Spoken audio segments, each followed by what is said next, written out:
चला कार्यकर्त्यांनो, 4, 5, 12 यांचं चतुर्थ प्रमाणपद काढा. हे उदाहरण गुणोत्तर प्रमाणाच्या प्रकरणामधलं आहे. चौथं पद काढा. एक सांगू का आता, चौथं पद काढायचंय. तुम्हाला 3 पद माहिती आहेत आणि चौथं पद माहित नाही. तर ऐका, चौथं पद काढण्याचा नियम काय माहिती आहे का? जो कडचा गुणाकार असतो तो मधल्याने एवढा असतो.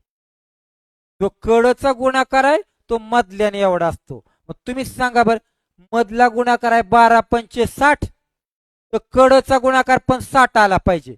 मग तुम्ही सांगा बर, हा जर 60 तर तो 60 येण्यासाठी इथं 15 घ्यावा लागेल का नाही? तरी पण चालतंय.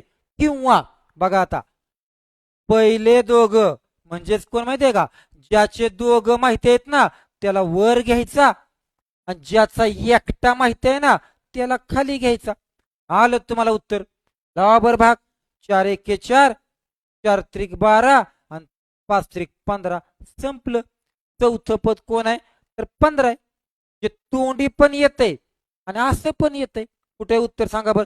ऑप्शन नंबर 2 हे तुमचं उत्तर असेल. अशाच प्रकारे बाळांनो, पुढचं उदाहरण आहे चतुर्थ पद काढण्याचं. तुम्ही हे उदाहरण सोडवायचं आणि कमेंट मध्ये मला याचं उत्तर सांगायचं.